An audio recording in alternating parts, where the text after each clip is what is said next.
तो सभी साथियों का एक बार फिर से स्वागत है आपके अपने यूट्यूब चैनल उत्कर्ष स्टडी पे। और दोस्तों, हम पढ़ रहे थे प्रायद्वीपीय भारत की नदियाँ, यानी हमने इंडियन ज्योग्राफी में जो भारत की नदियों वाला चैप्टर है वो स्टार्ट किया था। और ये जो सारी क्लासें हैं वो CET एग्ज़ाम की दृष्टि से बहुत ही इंपॉर्टेंट है। और आप सभी जानते हैं जो आपका CET एग्ज़ाम है वो फरवरी में होगा। तो उसकी दृष्टि से हम जो इंडियन ज्योग्राफी का पोर्शन है, यानी CET के सिलेबस में जो इंडियन ज्योग्राफी का पोर्शन दिया गया है उसमें हम जो भारत की नदियों वाला चैप्टर है वो पढ़ रहे हैं, ठीक है। और जिसके अंतर्गत हम प्रायद्वीपीय भारत की नदियों के बारे में पढ़ रहे हैं। और इससे पहले हमने प्रायद्वीपीय भारत का जो अपवाद तंत्र है उसमें दो प्रमुख नदियों के बारे में पढ़ लिया है। कौन कौन सी? गोदावरी और कृष्णा, ठीक है। और जब मैंने आपको ये पढ़ाना स्टार्ट किया था प्रायद्वीपीय भारत की नदियाँ, तो मैंने आपको बताया था कि हम प्रायद्वीपीय भारत के अपवाद तंत्र को दो भागों में बांटते हैं, एक अरब सागर और दूसरा बंगाल की खाड़ी। यानी प्रायद्वीपीय भारत की नदियाँ, कुछ नदियाँ हैं वो अरब सागर में गिरती है, कुछ नदियाँ हैं वो बंगाल की खाड़ी में गिरती है। और हम सबसे पहले बंगाल की खाड़ी में गिरने वाली नदियों के बारे में पढ़ रहे थे। मैप बना के मैं आपको समझा देता हूँ। ये आपका दक्षिण भारत का मैप हो गया। इधर अब अरब सागर है, इधर आपकी बंगाल की खाड़ी है, ठीक है। हम प्रायद्वीपीय भारत की बंगाल की खाड़ी में गिरने वाली नदियों के बारे में पढ़ रहे थे और हमने दो नदियों के बारे में पढ़ लिए है। और एक मैप के माध्यम से मैं आपको समझा दूं कि हम किस यानी किन किन प्रमुख नदियों के बारे में पढ़ने वाले हैं। तो प्रायद्वीपीय भारत की ऐसी नदियां जो बंगाल की खाड़ी में गिरती है उनमें सबसे पहले आती है स्वर्ण रेखा, उसके बाद में महानदी, फिर आती है गोदावरी, फिर आती है कृष्णा, फिर आती है कावेरी और लास्ट में आती है वैगई नदी, ठीक है। यानी ये स्वर्ण रेखा,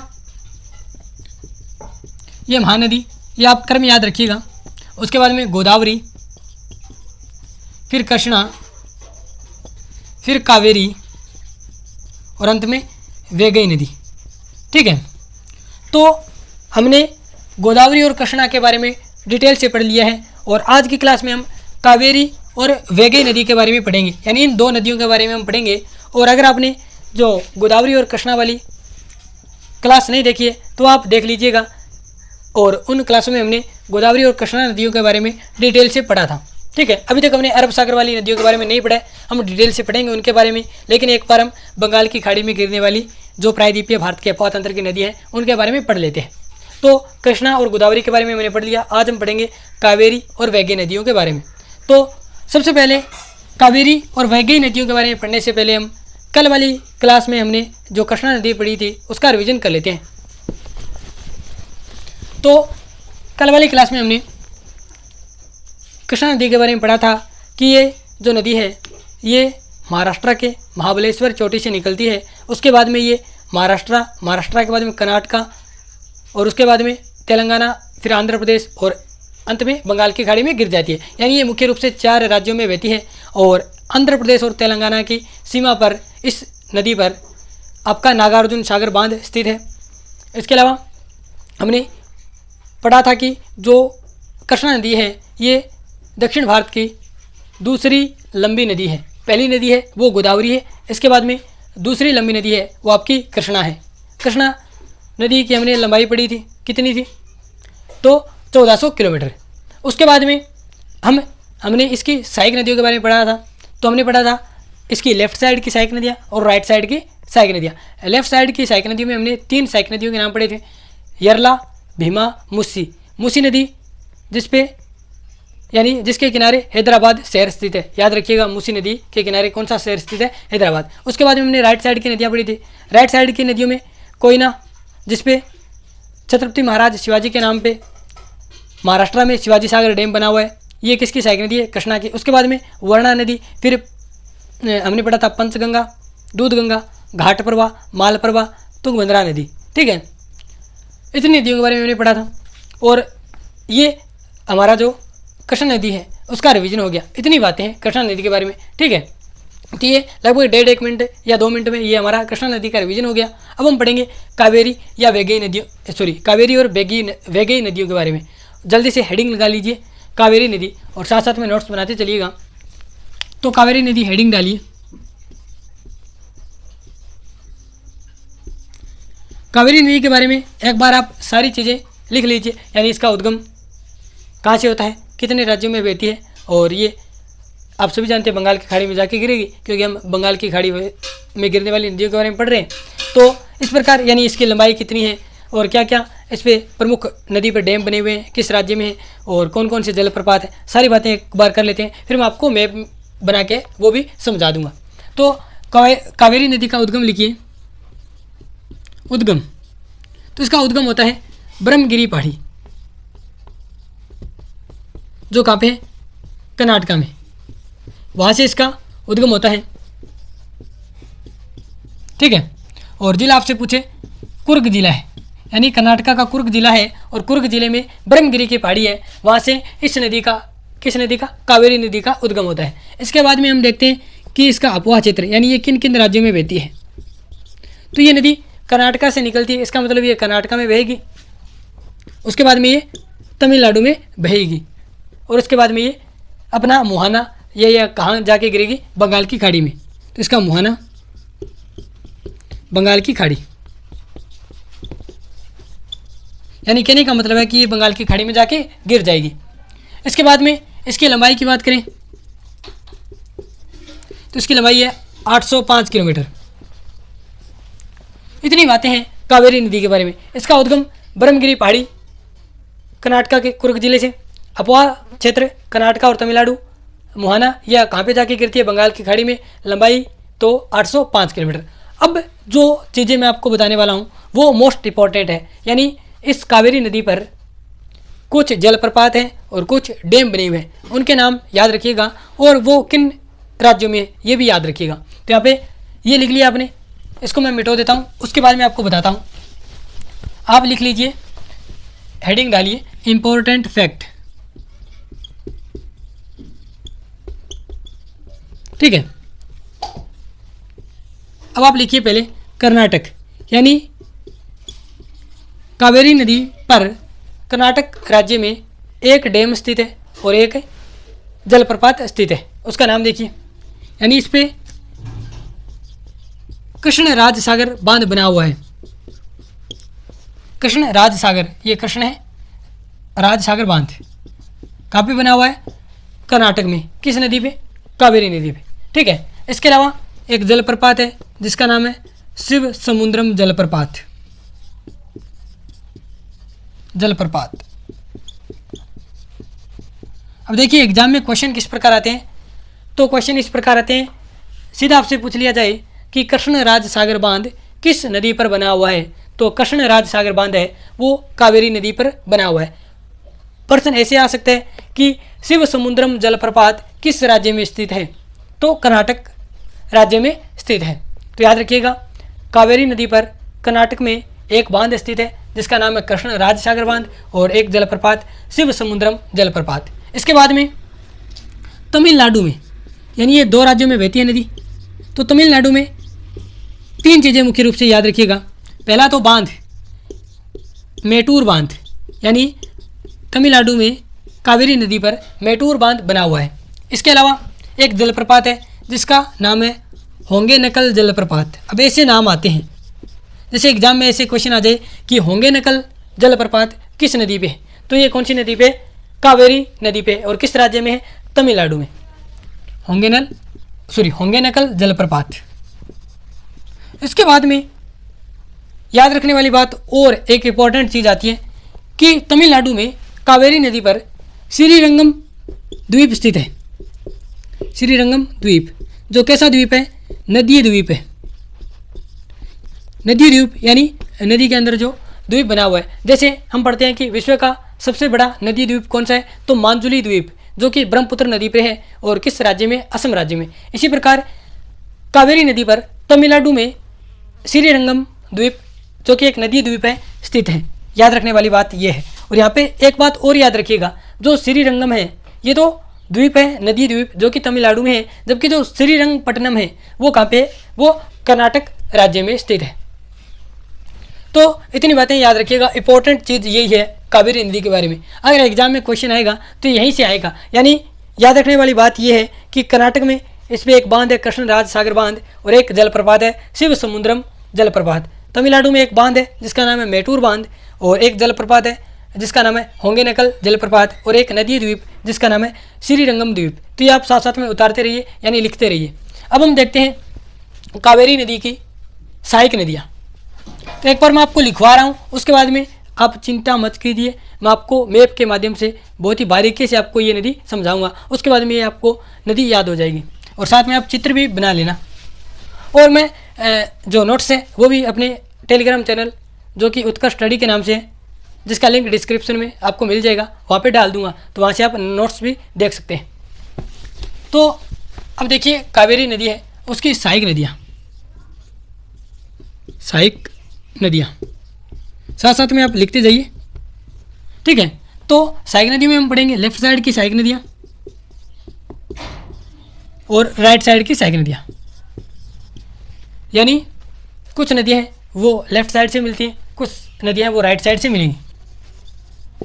तो लेफ्ट साइड से कौन कौन सी नदियाँ मिलती है तो याद रखिएगा, एक नदी का नाम आता है हेमावती, उसके बाद में एक नदी आती है सिमसा नदी और लास्ट में एक नदी आती है अर्कावती, ठीक है। एग्जाम में क्वेश्चन ऐसा भी आ सकता है कि हेमावती, सिमसा, अर्कावती आदि नदियाँ किस नदी की सहायक नदियाँ हैं, तो ये किसकी सहायक नदियाँ हैं, कावेरी नदी की सहायक नदियाँ हैं, ठीक है। इसके अलावा ये तो हुई लेफ्ट साइड से मिलने वाली, ये राइट साइड से। राइट साइड में कौन कौन सी नदियाँ मिलती हैं तो एक नदी है लक्ष्मण तीर्थ, ठीक है, दूसरी नदी है कंबानी नदी, उसके बाद में आपकी नदी आती है भवानी नदी और एक नदी आती है अमरावती नदी, ठीक है, अमरावती नदी। तो ये चार नदियाँ हैं जो राइट साइड से मिलती है और ये तीन नदियाँ हैं वो लेफ्ट साइड से मिलती हैं। तो ये आप लिखते जाइए साथ साथ में। और यहाँ पे जो लक्ष्मण तीर्थ नदी है इस पे इरूप जलप्रपात है, अगर याद रखें तो अच्छी बात है, अगर ना रखें तो भी अच्छी बात है, ठीक है। यानी लक्ष्मण तीर्थ नदी है, इस पे इरूप जलप्रपात है, वो कर्नाटका में स्थित है। ये अगर आप याद रखना चाहें या लिखना चाहें तो लिख सकते हैं, ठीक है। तो ये तो हुई सहायक नदियों की बात। अब हम कावेरी नदी को एक बार मैप में देख लेते हैं, ठीक है। तो ये सारे आप लिख लीजिए। अब हम देख लेते हैं कावेरी नदी को मैप में। तो ये मैं आप मैप बना रहा हूँ दक्षिण भारत का। ये आप देखेंगे कि ये क्या बना दिया, ठीक है। तो वैसे आप मैप देखेंगे तो लगभग इसी प्रकार का मैप है। तो अब देखिए यहाँ पे मैं एक राज्य बना रहा हूँ, ये आप देखेंगे ये कौन सा राज्य है, केरल राज्य, ठीक है। इसके बाद में ये ऊपर जो राज्य है ये कौन सा राज्य है, कर्नाटक राज्य है। और इसके बाद में ये जो आपका राज्य है बचा ये कौन सा है, तमिलनाडु राज्य। तो अब ये नदी कहाँ से निकलती है तो ये आपकी नदी निकलती है पश्चिमी घाट। पश्चिमी घाट में पहाड़ी है ब्रह्मगिरी की पहाड़ी और कर्नाटका से निकलती है ये नदी ऐसे। साथ साथ में आप चित्र बनाते रहिएगा। इसके बाद में देखिएगा आप ये जो नदी है, ठीक है, ये नदी इस प्रकार मिल जाएगी कहाँ पे, मिल जाएगी कहाँ पे, गिर जाएगी कहाँ पे, बंगाल की खाड़ी में, ठीक है। यानी ये कुछ जो नदी है ये कुछ दूरी में कर्नाटक और तमिलनाडु की सीमा पर बहेगी। यानी ये कौन सी पहाड़ियाँ हैं, ब्रह्मगिरी पहाड़ियाँ। कौन से राज्य में, कर्नाटक राज्य में, ये यहाँ से निकलती है। अब देखिए हम नदियाँ डालेंगे इसमें लाके, यानी इसकी सहायक नदियाँ मैं आपको समझाऊंगा।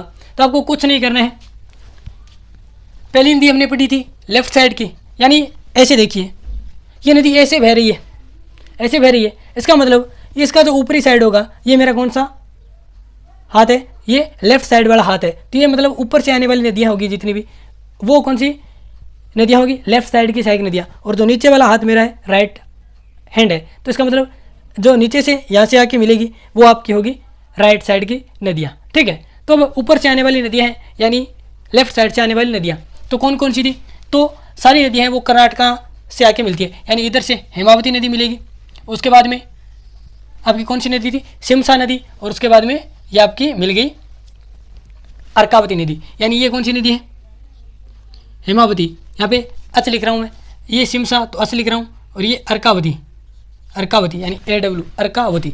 ठीक है, इसके बाद में देखिए ये तो हो गई लेफ्ट साइड की सारी नदियाँ। अब हम देखते हैं राइट साइड की। ठीक है, ये नदी बना देता हूँ, वैसे चित्र थोड़ा अच्छा लगेगा आपको। ठीक है, तो यहाँ पे मैं थोड़ा ये भी इसको बड़ा कर देता हूँ।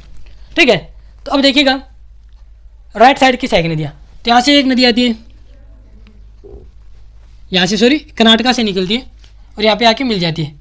इसका नाम है लक्ष्मण तीर्थ यानी LT लिख रहा हूँ, लक्ष्मण तीर्थ। और इस नदी पे इरूप जलप्रपात स्थित है कर्नाटका में। इसके बाद में एक नदी आती है जिसका नाम है कंबानी नदी, जो केरल से निकलती है और कर्नाटक में जाके आपकी कावेरी नदी में मिल जाती है। इसके बाद में एक नदी निकलती है जिसका नाम है बोहानी, जो केरल से निकलती है और तमिलनाडु में जाके मिल जाती है कावेरी नदी में। इसके बाद में एक नदी निकलती है, कौन सी? लक्ष्मण तीर्थ, कंबानी, बोहानी और अमरावती। अमरावती नदी तमिलनाडु से निकलती है और जाके कावेरी में मिल जाती है। तो इस प्रकार देखिए कितना आसान है। यहाँ पे इरूप जलप्रपात लिख लीजिएगा, लक्ष्मण तीर्थ नदी पे, कहाँ पे? कर्नाटका। ठीक है, तो ये देखिए कितना आसान है मैप के माध्यम से समझना। अब देखिए थोड़ा वो डैम वगैरह जलप्रपात वगैरह दर्शा देते हैं इसमें, साथ साथ में आप बना लेना। तो यहाँ पे आप देखेंगे ये डैम है एक, इसका नाम है कृष्णराज सागर डैम या बांध। इसके बाद में यहाँ पे जलप्रपात एक, कौन सा है? शिव समुद्रम जलप्रपात। ठीक है, यहाँ पे शिव समुद्रम लिख रहा हूँ, आप पूरा डिटेल से लिख लीजिएगा। इसके बाद में देखेंगे तो यहाँ पे मेटूर बांध है तमिलनाडु में। कौन सा बांध है? मेटूर बांध। इसके बाद में यहाँ पे होंगे नकल जलप्रपात है, होंगे नकल जलप्रपात। इसके बाद में देखेंगे तो इस प्रकार ये देखेगा, यहाँ पे ये दिख रहा है ना आपको, ये है आपका श्रीरंगम नदीय द्वीप, श्रीरंगम नदीय द्वीप। ठीक है, तो ये देखिए हमारी जो कावेरी नदी है वो कंप्लीट हो गई। अब हम देखते हैं वैगई नदी के बारे में। तो वैगई नदी यहाँ पे आप लिख लीजिए, ये मैं आपको लिखा देता हूँ। ठीक है, वैगई नदी के बारे में। तो ये आप सारी चीज़ें हैं, वो मैप आप उधार लीजिए, यानी मैप है वो बना लीजिए अपने बुक में, देख लीजिए, सॉरी बुक में क्या, नोटबुक में। साथ साथ में आपको नोट्स में भी ये मैप बना हुआ मिल जाएगा, वहाँ से आप अच्छे तरीके से भी और बना लेना। अब देखिएगा वैगई नदी के बारे में पढ़ते हैं।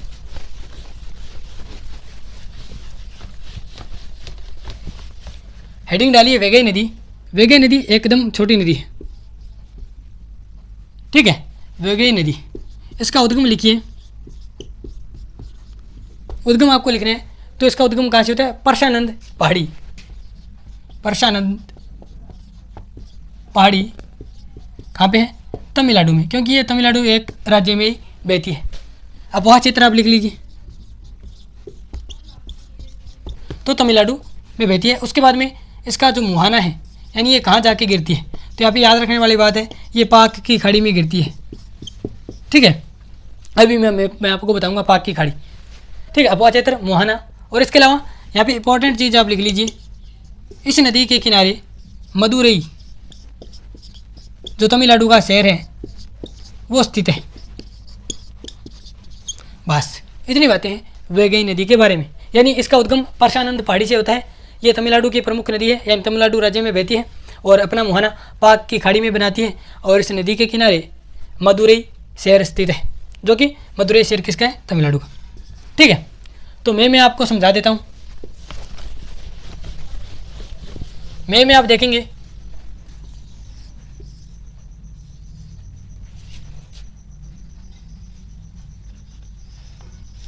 ठीक है, इस प्रकार ये यहाँ पे आप मैप देखेंगे तो ये तमिलनाडु का आपको मैप मिलेगा। ये नदी यहाँ से निकलती है, इस प्रकार होती हुई ये जो खाड़ी है, यानी ये खाड़ी है।